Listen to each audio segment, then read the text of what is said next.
और आज मैं आपसे बात करना चाहता हूं कि आशीषें हमारे कामों से नहीं बल्कि परमेश्वर के अनुग्रह से मिलती हैं। बहुत सारे भाई बहन सोचते हैं कि हमें आशीषें इसलिए मिली हैं क्योंकि हमने परिश्रम किया है, क्योंकि हमने मेहनत की है, क्योंकि हमने ये किया है, हमने वो किया है। लेकिन मैं आपको उत्साहित करना चाहूंगा कि आशीषें हमें परमेश्वर की ओर से मिलती हैं। यदि आप विश्वासी हैं, प्रभु के पीछे चल रहे हैं, तो हर एक आशीष जो आपके पास है वो परमेश्वर की ओर से आपको मिली है, और हर एक आशीष जो आपको आगे मिलेगी वो भी परमेश्वर की ओर से ही आपको मिलेगी। एक वचन हम लोग पढ़ेंगे, व्यवस्था विवरण की किताब उसका 9 अध्याय 6 पद। इसलिए यह जान कि तेरा परमेश्वर यहोवा जो तुझे वह अच्छा देश देता है कि तू उसका अधिकारी हो, उसे वह तेरे धर्म के कारण नहीं दे रहा, क्योंकि तू तो एक हठीली जाति है। यहां पर परमेश्वर का वचन इजराइलियों से कहता है कि परमेश्वर, तेरा परमेश्वर यहोवा जो तुझे उस उत्तम देश को देने पर है, जिसका तू अधिकारी होगा आने वाले दिनों में, वो तुझे इसलिए नहीं देता कि तू बहुत धर्मी है, तू बहुत अच्छा है, तेरे काम अच्छे हैं, इसलिए नहीं देता। तू तो एक हठीली जाति है, तू तो गलत कामों को करने वाली जाति है, तुम तो ऐसे लोग हो जो गलत रास्ते पर हो, तुम तो ऐसे लोग हो जो कुड़कुड़ाते हो, जो परमेश्वर के विरोध में बार बार गलतियां करते हो, ऐसे लोग हो तुम। उसके बावजूद परमेश्वर तुम्हें उस देश का अधिकारी बनाएगा। आखिर कारण क्या है? ये इजरायली लोग अपने परिश्रम से, अपने अच्छे कामों से परमेश्वर उस देश में नहीं पहुंचा रहा इनको। इनके अच्छे कामों से ये वहां नहीं जा रहे हैं। ये तो कुड़कुड़ाने वाले हैं, ये तो बुड़बुड़ाने वाले हैं, ये तो बार बार गुनाह में गिरने वाले लोग हैं। तो आखिर परमेश्वर क्यों इन्हें वहां लेके जा रहे हैं? क्योंकि परमेश्वर अपने वादे के लिए विश्वास योग्य है। जो वादा परमेश्वर ने अब्राहम से किया था, मैं तेरे वंश को यह देश दूंगा, उस वादे को पूरा करने के लिए परमेश्वर उन्हें मिस्र से कनान लेकर जा रहे हैं।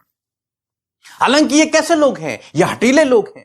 ये परमेश्वर के आश्चर्य कर्मों को देखने के बावजूद उसका इनकार कर रहे हैं, उसके विरोध में काम कर रहे हैं। लेकिन परमेश्वर उसके बावजूद इन्हें वहां लेके जा रहा है, उत्तम देश इन्हें दे रहा है। इसीलिए मैंने कहा, आशीषें आपके कामों पर नहीं, परमेश्वर के अनुग्रह पर डिपेंड है। परमेश्वर का अनुग्रह जो आपके लिए, मेरे लिए बहुत है, परमेश्वर का अनुग्रह। हम लोग बाइबल में एक दृष्टांत के विषय में पढ़ते हैं। यीशु मसीह ने सुनाया, यीशु मसीह ने कहा, एक पिता के 2 पुत्र थे, एक संपत्ति लेके चला गया, उसने उस संपत्ति को कुकर्म में उड़ा दिया, और जब उसके पास कुछ न बचा, वो कंगाल हो गया। तब उसे अपने पिता की याद आई। जब वो वापस अपने पिता के पास आया, तो उसके पिता ने उसे गले लगा दिया। उसके पिता ने उसे फिर से वो सब कुछ दे दिया जो कुछ उसने खोया था। उसके लिए आनंद मनाया गया, वो फिर से उसका बेटा कहलाया, फिर से सब कुछ उसका पहले जैसे हो गया। आखिर क्यों? ये बेटा तो इस योग्य नहीं था, इसने तो गलत काम किए, इसने तो सारी संपत्ति को कुकर्म में उड़ा दिया था। तो फिर आखिर क्यों उसके पिता ने उसे फिर से सब कुछ दे दिया? क्योंकि पिता का प्रेम अगापे प्रेम है। पिता का प्रेम कंडीशनल नहीं होता, अगापे है। इसीलिए मैं कह रहा हूं, आशीषें परमेश्वर पर निर्भर है, आपके कामों पर नहीं। इसके कामों पर तो बिल्कुल भी नहीं थी। जो काम इसने किए थे उसके अनुसार तो इसे कुछ भी नहीं मिलना चाहिए था। इसका पिता इससे बात भी नहीं करता, लेकिन आशीषें इस पर निर्भर नहीं है। आशीषें पिता के प्रेम पर, पिता के अनुग्रह पर, उसकी दया पर निर्भर है। और पिता कौन है? हमारा परमेश्वर प्रभु यीशु मसीह। हो सकता है आज कुछ कमियां आपके जीवन में हो, लेकिन उन कमियों के बावजूद मैं आपको उत्साहित करना चाहूंगा कि परमेश्वर का अनुग्रह आप पर है। और जब परमेश्वर का अनुग्रह आप पर है तो आप निश्चय आशीषों को पाएंगे। आप चाहे उस काबिल नहीं हैं, लेकिन फिर भी प्रभु आपको आशीष देगा। आप चाहे उस काबिल नहीं हैं, लेकिन फिर भी प्रभु आपको आगे बढ़ाएगा। आप चाहे उस काबिल नहीं हैं, लेकिन फिर भी प्रभु आपको सफल करेगा। आप चाहे उस काबिल नहीं हैं, लेकिन फिर भी प्रभु आपको इस्तेमाल करेगा। क्योंकि ये सब कुछ आप पर नहीं, परमेश्वर पर निर्भर है। उसकी दया, उसके अनुग्रह पर निर्भर है। यदि आपने उस पर विश्वास किया है तो निश्चय वो अपने वचनों को आपके जीवन में पूरा करेगा। हम पतरस के जीवन में देखते हैं, पतरस प्रभु पर भरोसा करता था, लेकिन क्या हुआ? उसने प्रभु का 3 बार इनकार कर दिया।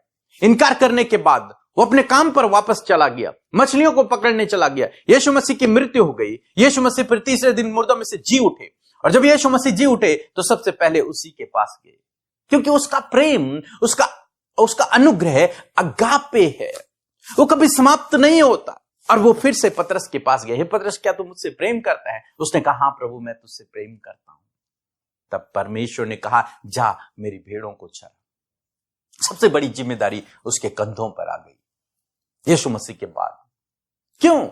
क्योंकि प्रभु का प्रेम अगापे है।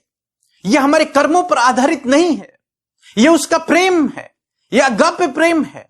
मनुष्य, आप जानते हैं, मनुष्य सभी पाप में लिप्त थे, लेकिन उसके बावजूद परमेश्वर स्वर्ग छोड़कर हमारे लिए इस धरती पर आया।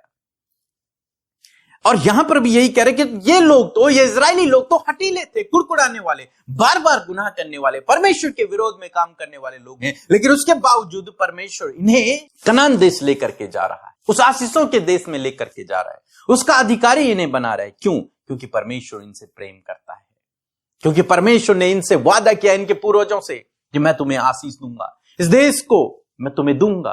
बस उस वादे के कारण परमेश्वर आज इन्हें वहां से कनान देश लेकर के जा रहा है। इनके हठीले होने के बावजूद परमेश्वर इन्हें आशीष दे रहा है। आज सुबह में मैं आपको उत्साहित करना चाहूंगा, हो सकता है आपके अंदर कमियां हो, आप अपनी कमियों को धीरे धीरे सुधारें, लेकिन मैं आपको उत्साहित करूंगा कि आपके अंदर 1000 कमियां होने के बावजूद परमेश्वर आपसे प्रेम करते हैं, परमेश्वर आपसे प्रेम करते हैं, और उनका अनुग्रह आपके लिए बहुत है, उनकी दया आपके लिए बहुत है। और जब परमेश्वर आपसे प्रेम करते हैं तो वो आपको आगे भी बढ़ाएंगे, आपको आशीष भी देंगे, आपको सफल भी बनाएंगे। बशर्ते आपको क्या करना है, आपको दिन प्रतिदिन प्रभु की छवि में बदलते चले जाना है। मीन्स अपने गलत कामों को धीरे धीरे छोड़ते रहना है और प्रभु के जैसा आपको बनना है। जैसा हमारा प्रभु सच्चा था, विश्वास योग्य था, अच्छे काम करने वाला था, पाप से दूर रहने वाला था, वैसे आपको और मुझे अपने जीवन को चलाना है। जब आप ऐसा करेंगे, निश्चय आप परमेश्वर के द्वारा